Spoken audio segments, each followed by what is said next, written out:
इतने किलोमीटर प्रति घंटा है हनुमान जी की गति। रिसर्च देखकर वैज्ञानिक भी रह गए हैरान। आपने सोचा कि हनुमान जी तो एक वानर थे, तो वो उड़ कैसे सकते हैं, और कैसे एक छलांग में ही वो समुद्र पार करके सीता मैया के पास लंका पहुंच गए। और अगर वाकई में वो उड़ सकते थे तो भी कितनी तेज, क्या इतनी तेज कि एक रात में ही श्रीलंका से द्रोणागिरी पर्वत पर जाकर वापस आ गए। है ना सोचने वाली बात। तो चलिए आज के इस वीडियो में आपको बताते हैं कि वास्तव में हनुमान जी कितना तेज उड़ सकते थे, जो उनकी उड़ने की गति का अंदाजा लगाकर बड़े बड़े वैज्ञानिक भी हैरान हो रहे हैं। इन्हीं सब सवालों के जवाब जानने के लिए बने रहिए वीडियो के एंड तक। दोस्तों, अब तो नासा के वैज्ञानिकों ने भी ये मान लिया है कि रामायण कोई मन से गढ़ी हुई कहानी नहीं है, बल्कि श्री राम, उनकी सेना और रामायण वास्तव में अस्तित्व में थे। श्रीलंका में नल और नील ने राम नाम लिखकर जो सेतु बनाया था वो आज भी वैसा ही है। इसके अलावा और भी कई प्रमाण मिले हैं जिनसे अंदाजा लगाया जा सकता है कि रामायण एक वास्तविकता है। दोस्तों, हम सभी हनुमान चालीसा को हमेशा से पढ़ते सुनते आए हैं। कोई नहीं जानता कि ये कब लिखी गई, लेकिन हनुमान चालीसा में हनुमान जी को लेकर जो बताया गया है, आज के वैज्ञानिकों की खोज ने उसे सही करार दिया है। उदाहरण के लिए आप पृथ्वी से सूरज की दूरी को ही देख लीजिए।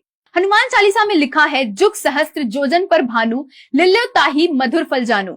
इस दोहे का सीधा मतलब है कि हनुमान जी ने एक युग सहस्त्र योजन की दूरी लांघ कर सूर्य को मीठा फल समझकर खा लिया था। अब थोड़ा गुना भाग करें तो पाएंगे कि एक युग 12,000 वर्ष के बराबर होता है, और एक सहस्त्र का मतलब है 1,000। वहीं एक योजन की दूरी 8 मील के बराबर। तो अगर युग सहस्त्र योजन को मिलाकर देखा जाए तो युग गुणा सहस्त्र गुणा योजन कुल मिलाकर 12,000 गुणा 1,000 गुणा 8 मील, कुल मिलाकर 9 करोड़ 60 लाख मील होता है। और आप तो जानते ही हैं कि 1 मील 1.6 किलोमीटर के बराबर नापा जाता है। तो सरल भाषा में कहें तो 9 करोड़ 60 लाख गुणा 1.6 यानी कि कुल 14.96 करोड़ किलोमीटर। चौंक गए ना? क्योंकि नासा के वैज्ञानिकों ने अब जाकर धरती से सूरज की दूरी इतनी बताई है, जो कि हनुमान चालीसा में युगों पहले से लिखी हुई है।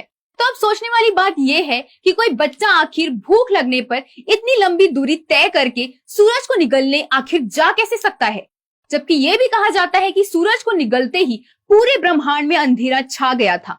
तो कुछ ही घंटों में हनुमान जी ने सूरज तक जाकर उसे निगल भी लिया था। और ये कारनामा हमारे शिव जी के अवतार और श्री राम जी के सबसे प्यारे भक्त हनुमान जी ने बचपन में ही कर दिखाया था। तो बताइए आखिर कितनी तेज रही होगी उनकी गति। हनुमान जी की गति का पता लगाने के लिए अब एक और किस्सा देखिए। जैसा कि हम सभी जानते हैं कि जब लक्ष्मण जी और मेघनाद का आपस में युद्ध हुआ था, तो मेघनाद ने शक्ति का प्रयोग करके लक्ष्मण जी को बेहोश कर दिया था। अब पुराने समय में घड़ी तो होती नहीं थी, तो उस समय वक्त का अंदाजा पहर के हिसाब से लगाया जाता था। एक दिन यानी 24 घंटे में 8 पहर होते थे, 4 पहर रात और बाकी 4 पहर दिन। इसका सीधा सीधा मतलब है कि एक पहर 3 घंटे का होता था। अब हमारे शास्त्रों में बताया गया है कि लक्ष्मण और मेघनाद का आपस में युद्ध रात्रि के पहले पहर में हुआ था। अब रात के 4 पहर होते हैं, तो पहला पहर लगभग 9 बजे शुरू हुआ होगा। रामायण में सीधे सरल शब्दों में लिखा है कि उन दोनों वीरों का युद्ध लगभग 1 पहर तक चला, और उसके बाद लक्ष्मण जी को शक्ति लग गई। तो 12 बजे तक युद्ध चलने के बाद जब लक्ष्मण जी को शक्ति लगी तो राम जी व्याकुल हो गए। तब विभीषण के कहने पर हनुमान जी को वैद्य सुषेण को लाने को कहा गया। जब हनुमान जी लंका पहुंचे तो उन्हें वैद्य सुषेण का घर ढूंढने में बहुत मुश्किल हुई। फिर जब उन्हें वैद्य का घर मिला तो उन्होंने समय व्यर्थ ना करते हुए उन्हें घर सहित ही उठा लाए थे। तब लगभग रात के 1 बज गए होंगे। जब वैद्य सुषेण ने लक्ष्मण जी को देखा तो हनुमान जी को संजीवनी लाने को कहा, और साथ में यह भी बताया कि यदि 2 पहर बीतने तक इनका उपचार नहीं किया गया तो लक्ष्मण जी को बचाना मुश्किल हो जाएगा।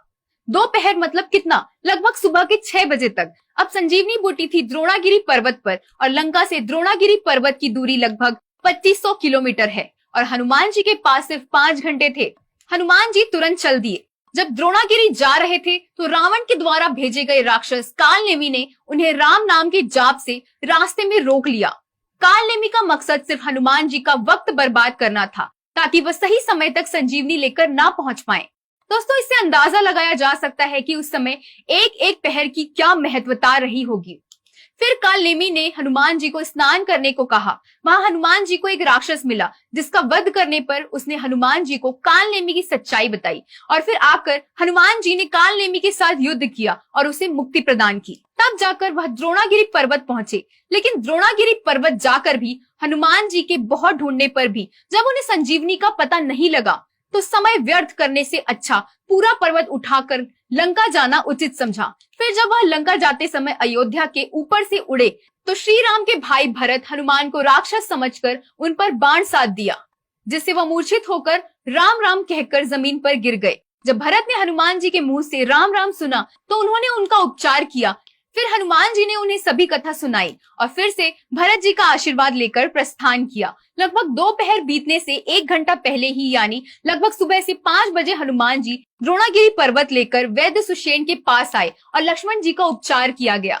अब अगर गणित का हिसाब लगाया जाए तो हनुमान जी को लंका से द्रोणागिरी जाने में लगभग 4 घंटे लगे, जिसमें उनका कितना समय बर्बाद हो गया। उन्होंने कालनेमी राक्षस का वध किया, भरत जी को युद्ध का सारा वृत्तांत सुनाया और द्रोणागिरी पर्वत पर संजीवनी बूटी भी ढूंढा। तो अगर अंदाजा लगाया जाए तो उनके 2 घंटे बर्बाद हुए होंगे। अब बचा कितना समय? 2 घंटे या उससे भी कम। तो द्रोणागिरी पर्वत तक आना और जाना यानी लगभग 5000 किलोमीटर की दूरी हनुमान जी ने 2 घंटे से भी कम समय में तय की थी। आप सोच ही सकते हैं कि हनुमान जी किस गति से उड़ सकते थे। लगभग 1 घंटे में 2500 किलोमीटर या उससे भी बहुत ज्यादा। दोस्तों, सबसे पहले तो ये बताना सबसे ज्यादा जरूरी है कि हनुमान जी ना सिर्फ छलांग लगा सकते थे बल्कि हनुमान जी उड़ भी सकते थे, क्योंकि अगर वह सिर्फ छलांग लगा पाते तो कालनेमी से राम का नाम सुनकर और कैसे तुरंत वहां रुक गए और भरत जी ने उन्हें उड़ता हुआ देखकर कैसे निशाना साध लिया। सोचने वाली बात है ना। जब मेघनाद ने नागपाश की शक्ति से राम और लक्ष्मण दोनों को मूर्छित कर दिया था तो वह स्वर्ग लोक जाकर गरुड़ भगवान को साथ लेकर आए थे, जिसमें वो स्वर्ग तक जाकर 1 या 2 पहर में ही गरुड़ देव को लेकर वापस भी आए और नागपाश की शक्ति को कटवाया था। तो दोस्तों, अंदाजा लगा सकते हैं कि आखिर हनुमान जी की गति कितनी तेज रही होगी। नासा के वैज्ञानिकों ने हाल ही में सोलार पार्कर प्रोब नाम का एक यंत्र बनाया है जो सूरज के सबसे ज्यादा करीब जा सकता है। उसकी गति लगभग 6,92,000 किलोमीटर पर आवर है। वैज्ञानिकों का अंदाजा है कि उसकी भी गति हनुमान जी की गति से ज्यादा नहीं हो पाई। दोस्तों, हमारे सनातन धर्म में ग्रंथों में यह साफ साफ लिखा है कि हनुमान जीवन की मन की गति से चलते थे।